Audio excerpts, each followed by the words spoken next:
Desde el corazón del poder humano, desde el trono más alto del mundo conocido, se emitió una orden que parecía insignificante, pero que estaba destinada a mover la mano de la eternidad. Corría el año 746 desde la fundación de Roma. César Augusto, el emperador que gobernaba sobre decenas de millones de personas, firmó un decreto más entre tantos otros.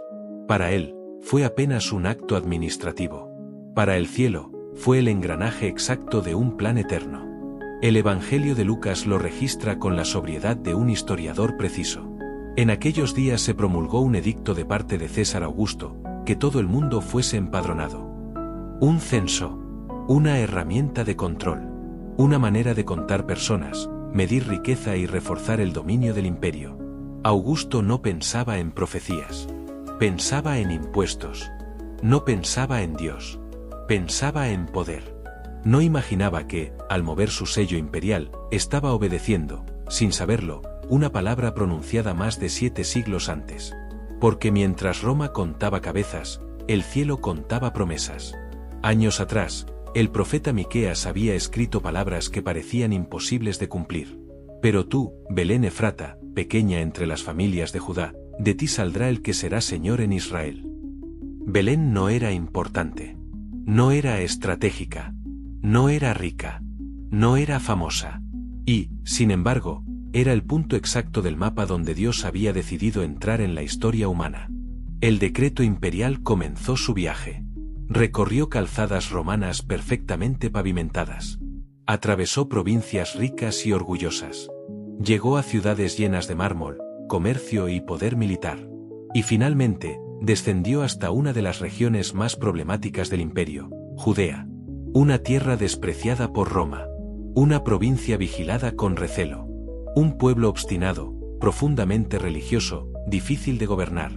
Allí reinaba Herodes el Grande, un hombre paranoico, cruel y obsesionado con conservar su trono. Judea no era un honor para el imperio. Era una molestia.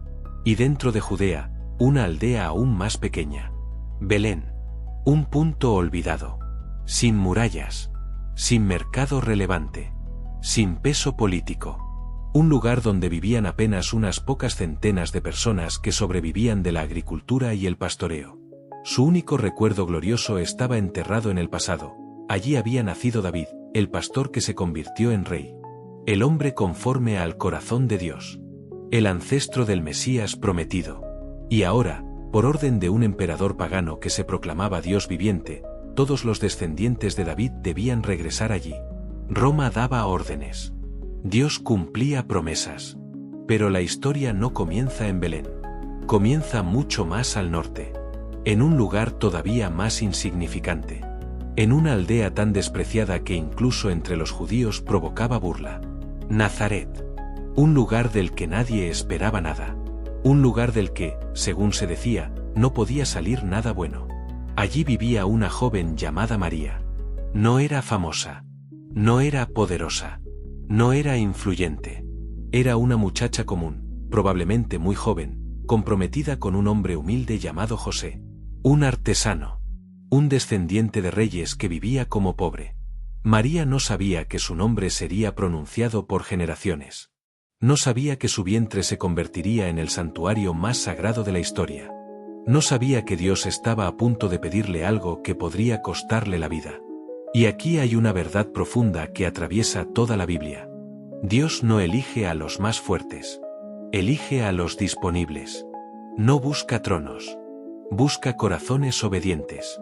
Si este mensaje ya está despertando algo en tu corazón, dale me gusta ahora mismo. Eso ayuda a que esta historia llegue a más personas que necesitan recordar que Dios sigue cumpliendo promesas, incluso cuando el mundo no lo nota. Este vídeo está pensado para que puedas escucharlo mientras haces tus tareas, trabajas o descansas, dejando que la palabra de Dios hable a tu corazón en cualquier momento del día. Ahora vamos al vídeo. Una noche cualquiera en Nazaret estaba a punto de convertirse en el umbral entre lo humano y lo eterno. No hubo trompetas. No hubo multitudes. No hubo señales en el cielo visibles para el pueblo.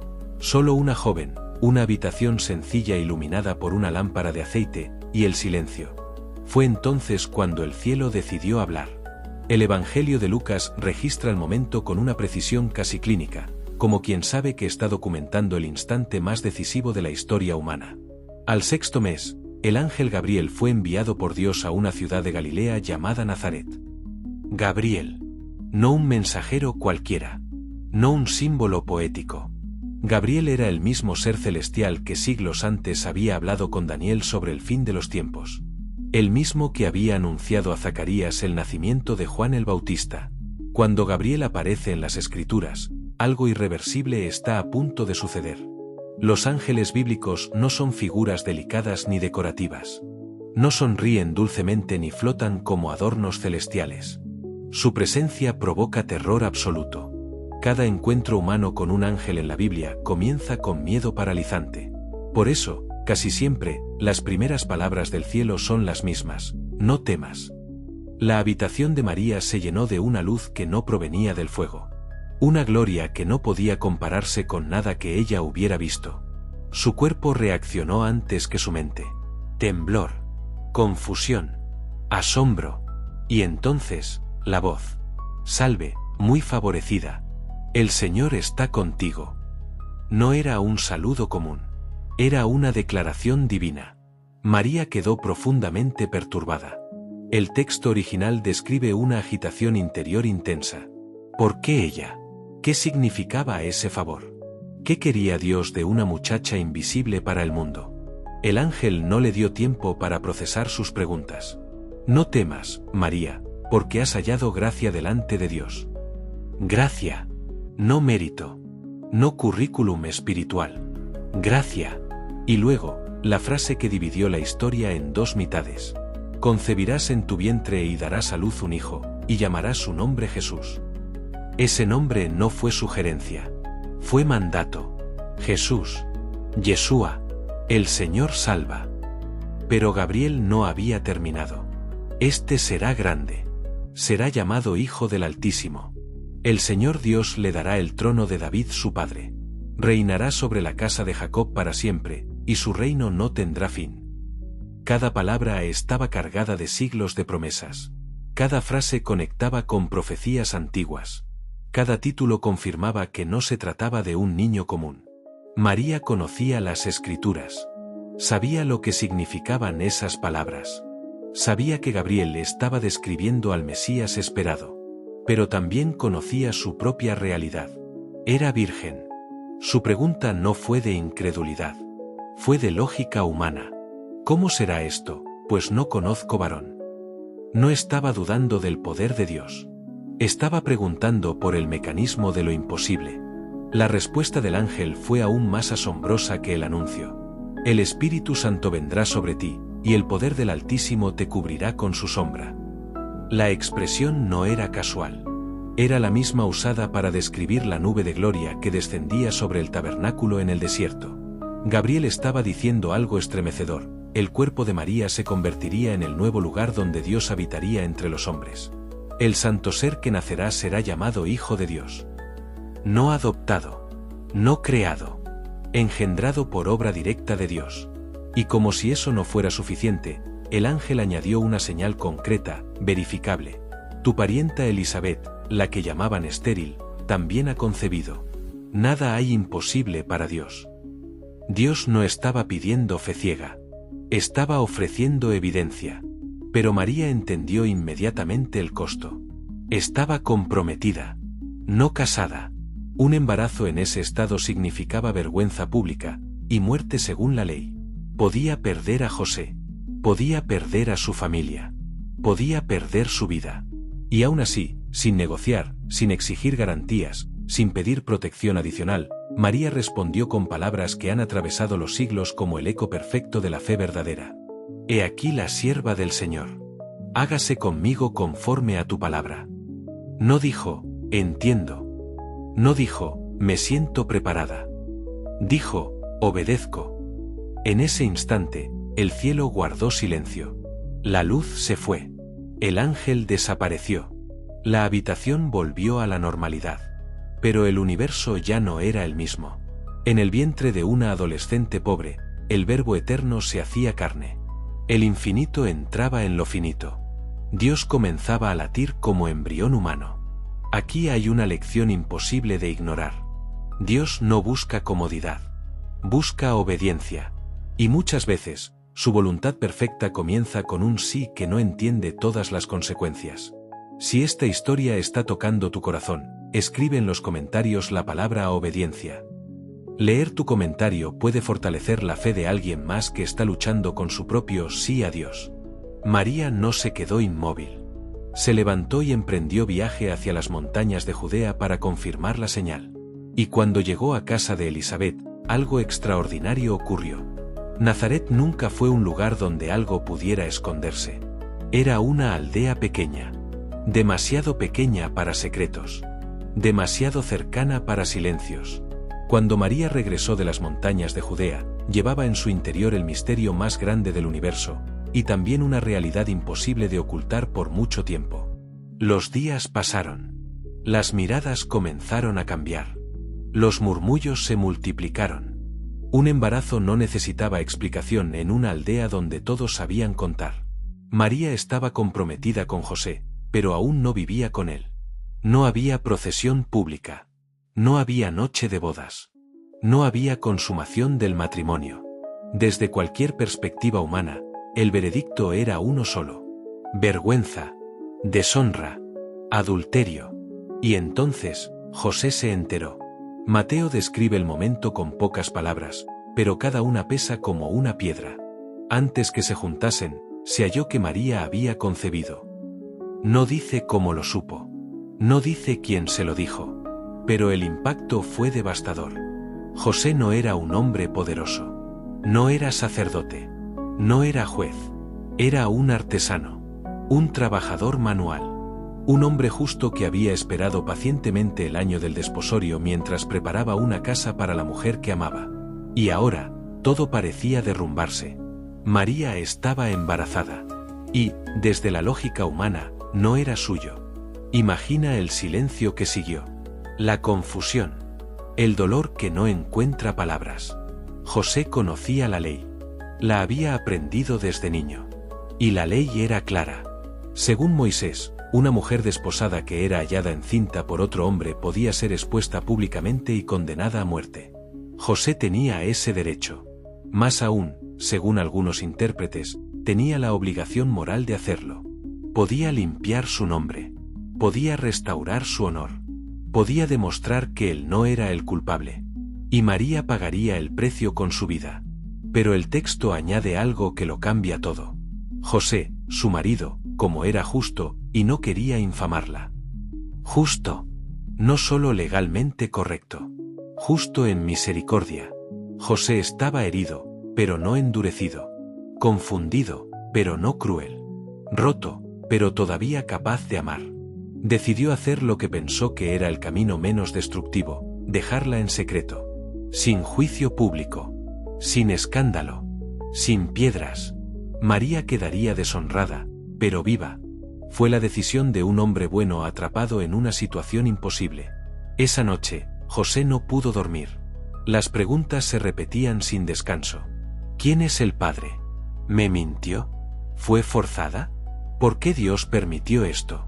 Y agotado por el peso de pensamientos que no tenían salida, el sueño lo venció. Fue allí, en la vulnerabilidad del descanso, cuando el cielo volvió a intervenir. Un ángel del Señor se le apareció en sueños. No con ambigüedad. No con símbolos confusos. Sino con palabras claras. José, hijo de David. Ese título no era casual. Le recordaba quién era. De dónde venía. Qué promesas estaban unidas a su linaje. No temas recibir a María, tu mujer, porque lo que en ella es engendrado, del Espíritu Santo es. Todo lo que María había dicho, era verdad. No fue traición. No fue pecado. Fue milagro. Y el ángel añadió algo más. Dará a luz un hijo, y llamará su nombre Jesús, porque él salvará a su pueblo de sus pecados. No salvaría de Roma. No salvaría del imperio. Salvaría del pecado. Mateo entonces hace una pausa y revela algo fundamental. Todo esto estaba ocurriendo para cumplir una palabra pronunciada siglos antes. He aquí, una virgen concebirá y dará a luz un hijo, y llamarán su nombre Emmanuel. Dios con nosotros. No enviado. No representado. Presente. José despertó con el corazón latiendo con fuerza. No pidió confirmación adicional. No buscó consejo. No negoció con Dios. Creyó. Y creer le costaría caro. Porque obedecer significaba asumir públicamente a una mujer embarazada de un hijo que no era suyo. Significaba cargar con el desprecio. Significaba ser señalado. Significaba proteger a María incluso cuando nadie más lo haría. Pero José obedeció. La llevó a su casa. La recibió como esposa. Y declaró ante la aldea que ese niño sería suyo ante la ley. Aquí hay otra lección imposible de ignorar. La verdadera justicia no busca salvar la reputación propia, sino proteger la vida del otro. José no entendía todo el plan, pero confió en el Dios que sí lo entendía. Pasaron los meses. María crecía. La espera se hacía más pesada. Y entonces, cuando el tiempo parecía inconveniente, cuando el embarazo estaba en su etapa final, cuando viajar era lo último que cualquiera recomendaría, Roma volvió a hablar. Un decreto imperial llegó a Nazaret. Todos debían registrarse, cada uno en su ciudad ancestral. Y José, descendiente de David, tenía que ir a Belén. El reloj del cielo estaba marcando la hora exacta. El decreto de Roma no preguntaba si era buen momento. No consideraba vientres cansados ni caminos peligrosos. Solo exigía obediencia. José debía viajar a Belén, la ciudad de David. Y María debía ir con él. El trayecto desde Nazaret no era corto. Más de 150 kilómetros por caminos irregulares, colinas empinadas y senderos expuestos al clima y a los ladrones. Para un hombre sano ya era una prueba. Para una mujer embarazada, en los últimos días de gestación, era casi una sentencia. Pero no tenían alternativa. Cada paso del viaje era una mezcla de fe y resistencia. El polvo se levantaba bajo los pies. El sol quemaba durante el día. El frío mordía durante la noche. María avanzaba en silencio, sosteniendo su vientre, sintiendo cada movimiento del niño que llevaba dentro. José caminaba atento, vigilando el camino, cargando no solo provisiones, sino la responsabilidad de proteger aquello que Dios le había confiado. Nadie los escoltaba. Nadie les abría camino. El Salvador del mundo viajaba como un desconocido. Cuando finalmente divisaron Belén, no hubo trompetas ni celebraciones. La ciudad estaba saturada. Familias enteras llegaban al mismo tiempo, buscando registro, techo, descanso. Las casas estaban llenas. Las puertas se cerraban una tras otra. José preguntó, insistió, suplicó, pero siempre la misma respuesta. No hay lugar. No había lugar para una mujer a punto de dar a luz. No había lugar para una pareja agotada.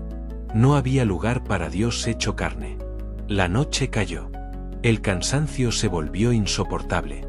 Y entonces comenzaron los dolores. María no podía esperar más. Sin opciones, encontraron refugio en un lugar impensable. Un espacio destinado a animales. Un sitio marcado por el olor del heno, la humedad de la tierra y el ruido de la respiración de las bestias. Allí, donde nadie elegiría nacer, el cielo decidió descender. No hubo médicos. No hubo parteras reales. Solo José, temblando entre el miedo y la reverencia. Y María, atravesando el dolor con una fe que no necesitaba explicaciones. Y en medio de la noche, sucedió. El llanto de un recién nacido rompió el silencio. El Verbo se hizo carne. El Eterno entró en el tiempo. El Creador aceptó la fragilidad. María envolvió al niño en pañales y lo recostó en un pesebre, un comedero de animales convertido en cuna. No porque fuera simbólico, sino porque no había otro lugar. Así comenzó la historia de Jesús. No en un palacio. No en una sala de mármol. Sino entre madera áspera y paja sencilla. Y mientras la tierra dormía sin saber lo que acababa de ocurrir, el cielo no pudo callar. En los campos cercanos, pastores vigilaban sus rebaños. Eran hombres olvidados por la sociedad. Considerados impuros. Testigos no confiables ante los tribunales. A ellos nadie les anunciaba noticias importantes. Pero esa noche fue distinta. Una luz atravesó la oscuridad. Un ángel del Señor apareció. Y el temor los paralizó. Les anuncio una gran alegría, dijo el mensajero celestial, que será para todo el pueblo. no para unos pocos, no para los poderosos, para todos. Hoy, en la ciudad de David, les ha nacido un Salvador, que es Cristo el Señor. No un símbolo, no una idea, un Salvador real. Y de repente, el cielo se llenó. Multitudes de ángeles proclamaban algo que la humanidad había olvidado escuchar. Gloria a Dios en las alturas, y en la tierra paz entre los hombres. Cuando la luz desapareció, los pastores no debatieron, no dudaron, no pospusieron. Fueron corriendo. Y encontraron exactamente lo que se les había dicho, un niño envuelto en pañales, acostado en un pesebre. Nada impresionante a los ojos humanos. Todo glorioso a los ojos de la fe. Ellos contaron lo que habían visto y oído. María guardó cada palabra en su corazón. Y el mundo siguió girando, sin darse cuenta de que ya no era el mismo. Aquí hay una verdad profunda. Dios no busca escenarios perfectos, busca corazones disponibles. Jesús nació en la sencillez para que nadie pensara que no podía acercarse. Llegó en debilidad para que los quebrantados no tuvieran miedo de él. Pero la historia no termina en el pesebre. Lejos de allí, en tierras orientales, otros ojos también estaban mirando el cielo. Y una señal había comenzado a moverse. Muy lejos de Belén, más allá de las fronteras de Israel, hombres sabios observaban el cielo con atención inusual. No eran reyes en el sentido tradicional, ni profetas del templo.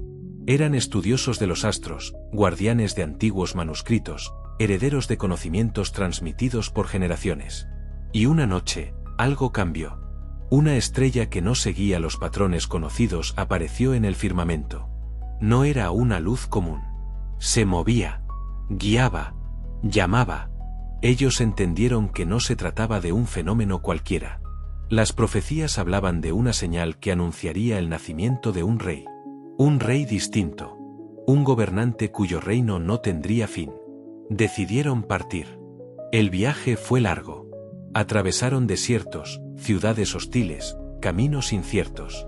Cada paso era una declaración de fe. No sabían exactamente a quién encontrarían, solo sabían que debían seguir la luz.